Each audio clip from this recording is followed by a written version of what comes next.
turagiye mu ijuru turagukengurukiye cyane kuko uri Imana y'ubuzima kandi ubuha twebwe abakwizeye. Turagushimiye ko tugejeje kuri isa turi basima mukama. Turagusabye urukundo n'igikundiro, turagusabye amahoro n'ibyishimo, turagusabye ubwenge n'ubwitonzi, turagusabye ubudahangarwa kugira ngo amashetani y'ubwoko bwose ahuri icyanzo yocamo ngo duhonye cyangwa dutikize. Ni twebwe w'abana bawe uburenganzira bwo kudodora, ni twebwe w'abana bawe uburenganzira bwo kuguruza, ni twebwe w'abana bawe uburenganzira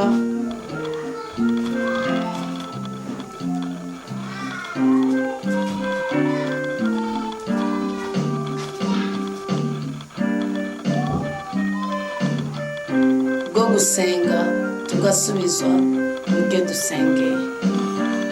Twitwikirije amaraso y'umwana wa Yesu Kristo muri uyu mwanya mukama, kugira ngo muri we duhabwe umunezero, muri we duhabwe umugisha, muri we duhabwe ubwenge, muri we duhabwe ubwitonzi. Turabizi neza ko ataco tuzoburira mu kuboko kwawe, turabizi neza ko ataco tuzoburira mu budahangarwa bwawe. Tunezereze nyaguhora ku ngoma, dutabare k'ibirenge kizima, dutabare rudasumbwa, duhe ibyishimo.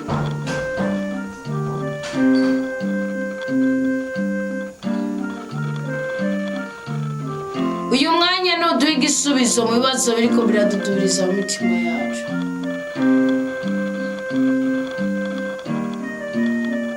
Duhe kwihangana kududuza no gutabarwa.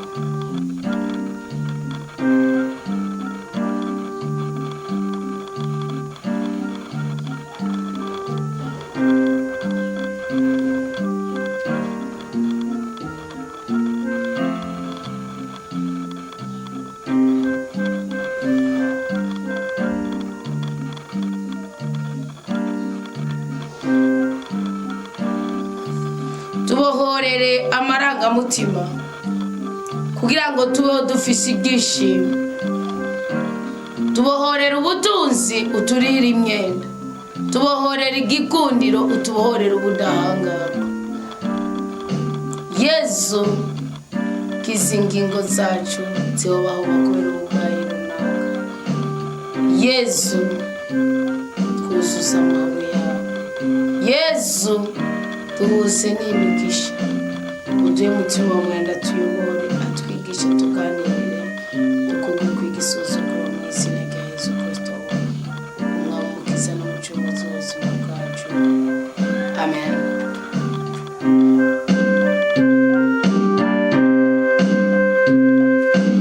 Ore mana yanje reka ndabivuge ko ndagukunda cyane rwose.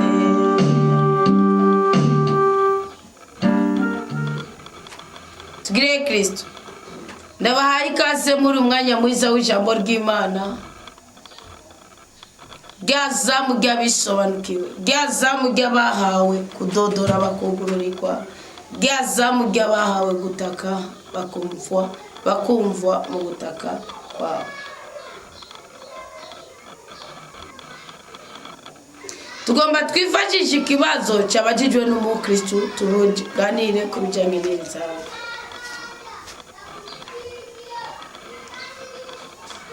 Umukristo yavuze ngo mwiriwe mukunzi w'umukama, muguwe neza, twe turashima, nashaka mwibaritse. Usigurire kubaka igicaniro icyo bisigura, bacubaka gute, bagisambura gute? Murakoze. Ubundi kubaka igicaniro nawe ubaka igicaniro adafise ibitungo, adafise inka. Ubaka igicaniro kuko ari cyo utegekanya, kuko ubona ko inka zitari bwotere hamwe nawe, kandi kuko ubona ko ibitutwa biza ibisazi bikaza, kandi kuko ubona ko inka ziranatagira igicaniro akenshi zigwara inyondwi zigwara ibiguha ibintu nk'ibyo. Rero umukristo kubaka igicaniro birasigura ni ubundi hari ibicaniro mu bwoko butatu cyangwa mu migwi itatu. Ubundi ariho anita w'indani akaba anita w'inyuma. Mugabo muri rusange anita muzima agizwe n'ibice bitatu bikuru. Hariho umubiri, umutima n'umushaha. Umutima ni ibyiyumviro. Iyo ufise ibyiyumviro bivuga ngo umuntu ari umutima. Ufise kwihangana, kubabarira, kugira inama. Hakaba n'umubiri uyu bubona. Hakaba hariho n'umushaha, intebe y'Imana muri twebwe imwe kuri amarangamutima y'umuntu w'umuntu. Ngo tuvuze ngo kubaka igicaniro tukavuga muri kubaka igicaniro ariko kubaka igicaniro mu bitekerezo. Igicaniro cy'umutima. Aho usanga bishingiye mu kwigishwa, wamara kwigishwa ukumva ugahiga umuhigo. Aho usanga bishingiye mu kugira ingorane, wamara kugira ingorane aho gukora icyaha, aho kubana nk'ibyaha ugahiga umuhigo kugene wabivamo. Akarorero biyavuga ngo Yakobo amaze kuva mu nzu kwa se na nyina, yiruka ko na Esawu nyina umugiriye inama.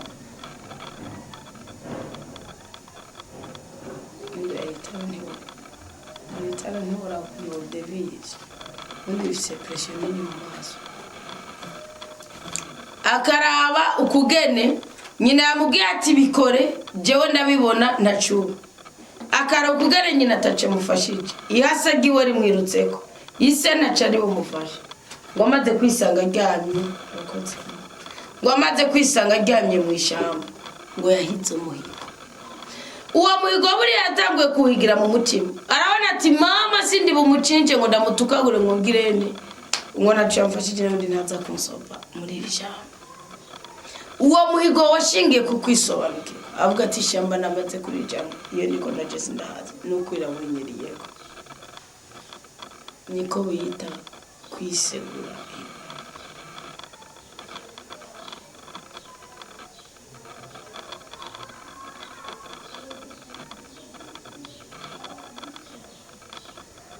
Icyo yakoze ni igiki? Amaze kubona araye mu ishyamba, inzu ya se atamunyamahanga aje kumwirukana, yahize umuhigo. Avuga ati nungirira neza, kama ibyo kurya, kama ibyo kunywa, kama ibyo kwifuka, ukazongarukana mu nzu kwa data. Mu ntara kwa data ahantu nzahakubakira inzu, kimwe muri 10 nzobiguha kandi nzoba umutoni wawe. Murumva ko yahize umuhigo mu migwi itatu.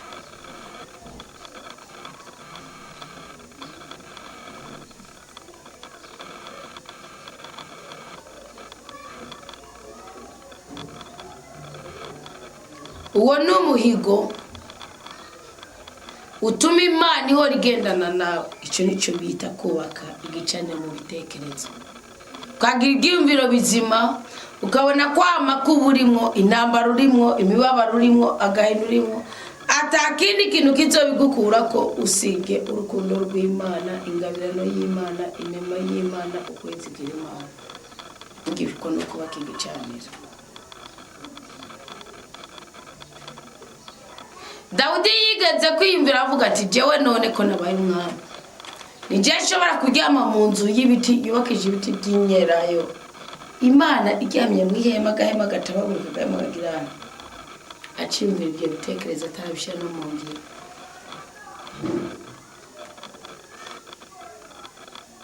Yabiganiye n'umuhanuzi gusa. Imana yamubwiye ati Dawudi, wewe wonyubakira inzu imeze gute? Atariko naso sokuru bawe ntibigeze bavyumvira, ariko nakuntu bari kuvyumvira ate uko n'ubundi ari mu bugaragwa ntibagoma. Tene kuvyumvira uwayisezerano ry'umubina, uwayisezerano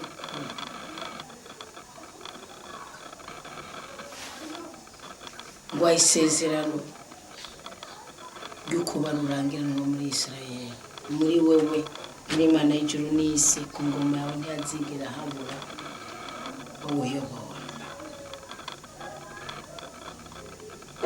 Ararihabwa.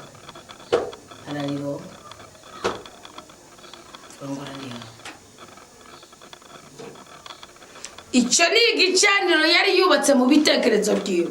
Murumva ko atakintu yari bwashyire mu ngiro. Niyo mpamvu ibizakubaka isengero y'umukama yarabisigiye umuhungu wiwe Salomo. Cya kabiri ni kubaka igicaniro mu mushaha. Kubaka igicaniro mu mushaha ni kumenya ko igihe udakoze iby'Imana yategetse ubucumuye uba witandukanije nayo. Kubaka igicaniro mu mushaha ni kumenya ko buri kintu kimwe cyose kigira agaciro kuko ushingiye ku itegeko ry'umukama. Kandi abakarora Eliya muri Yakobo 5:17. Eliya we yama yipfukamiye ahantu yava n'ahantu hagoye rwose itishyuwe.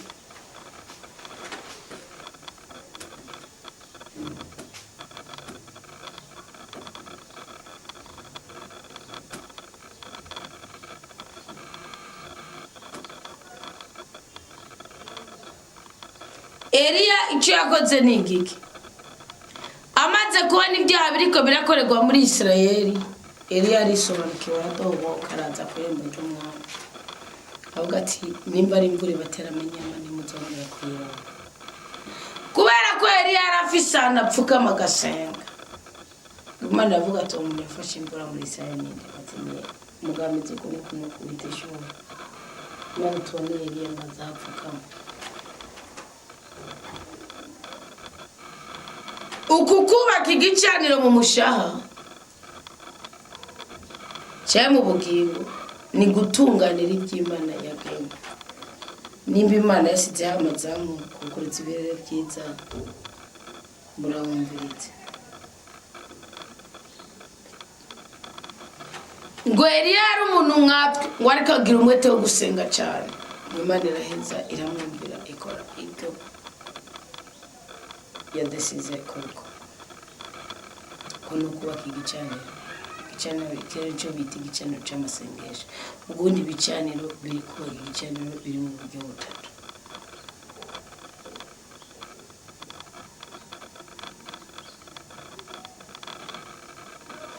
Icya gatatu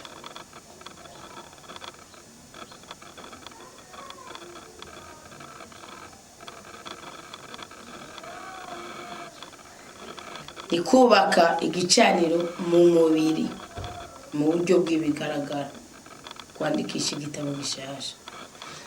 Ubundi ibi byo mu mubiri mu buryo bugaragara ni cya gicaniro uvuga uti Imana yaravuze ko nzobandira ibyo nyibwe mutakekenje kimwe mu cyo. Avuga tubiteka igitabo gishasha kibakaba kibumbuwe cyangwa cyubuwe ku buzima bwawe ugasanga Malakiya 3:4 iyo baravuga iby'inzira.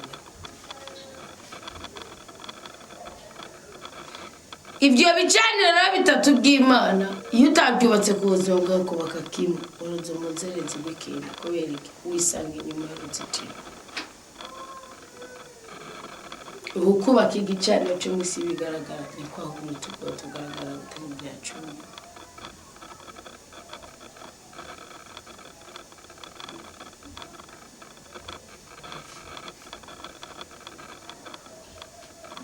Ibi bicaniro uko ari bitatu iyo ushijemo kimwe gusa wisanga mu ruzeretse rwose. Biragusaba ko ubaka igicaniro gishingiye mu bitekerezo, kuko mu bitekerezo utagifise ibyo ushyira mu ngoro ni ukuvuga ubukurikira abandi. Iyo ucubaka mu buryo bugaragara mu bitekerezo utunze isezerano n'Imana bisigura nawe nyene ushobora guhindana kabiri.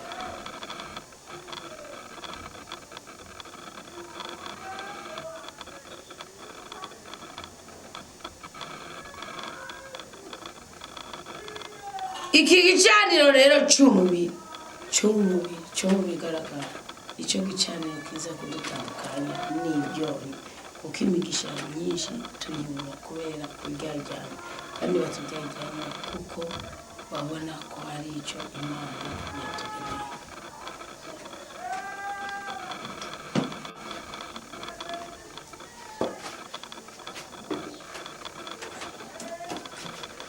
Zaburi ya 14 iravuga ngo ikibura bwenge cibwira mu mutima wacu kiti nta mana iriho, ngo barihumanije abakora ibibi byagahomera bunwa nta n'umukora iciza.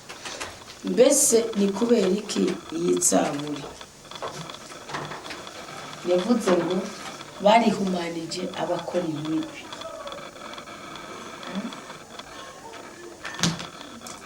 Barihumanije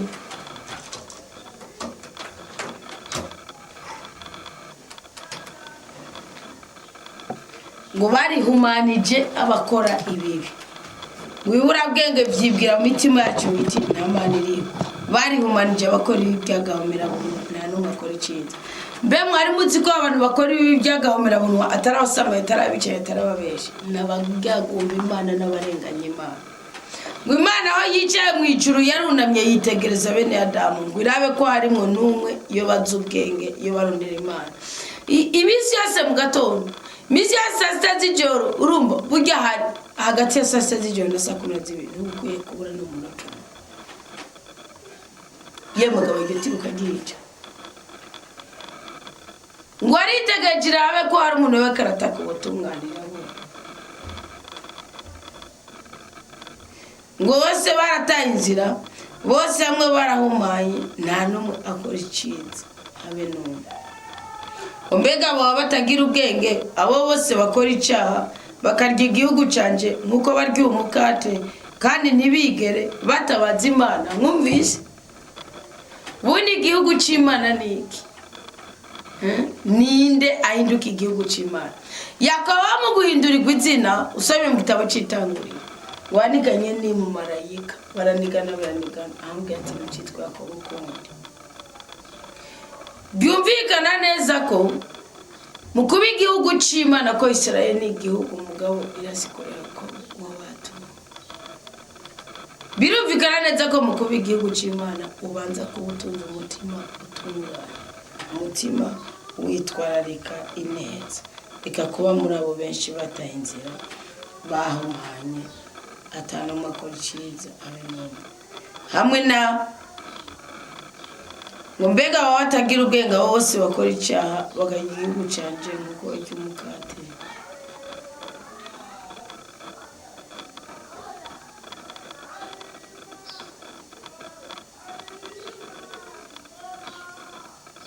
Ngo bazoha hagirira ubwoba bajugumire atakibajugumiza kuko Imana izobasanzaza amagufa, Imana izosanzaza amagufa yagusugereje kandi izobatetereza kuko Imana yabataye. Bisigura iki? Iyo ufise igicaniro cy'umukama ku buzima bwawe, igicaniro cy'amasengesho, igicaniro cy'utwigoro, igicaniro cyo kubana no kumvira Imana kubana n'abatazi.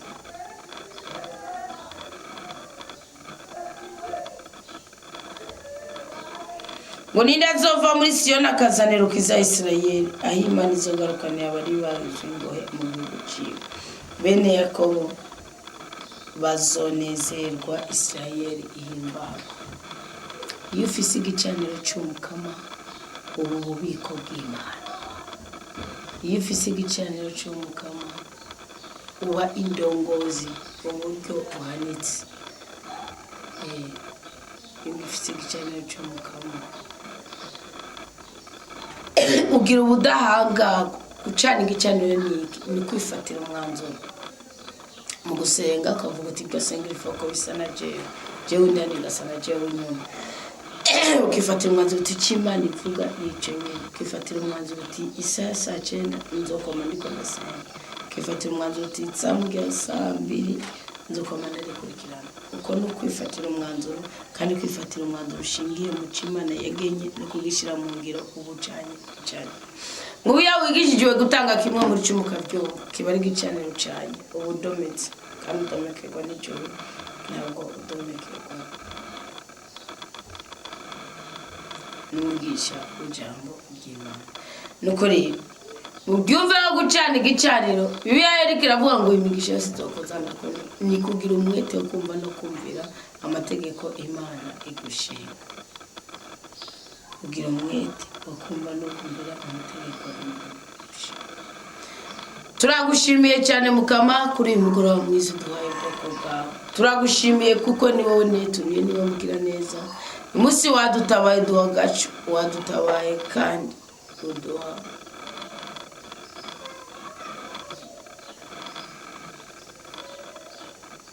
komeza rero se mukama ubane natwe. Maraso ya Kristo dushire ku ikimenyetso cy'ubudahangarwa.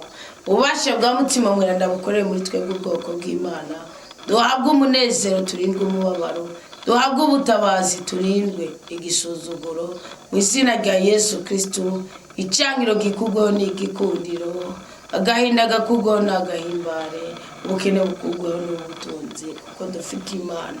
Dushange natwe igicaniro cy'uko tuzokwama tuzi imbere yawe disa, tuje gufungura, tuje ngudwe n'umuseseka.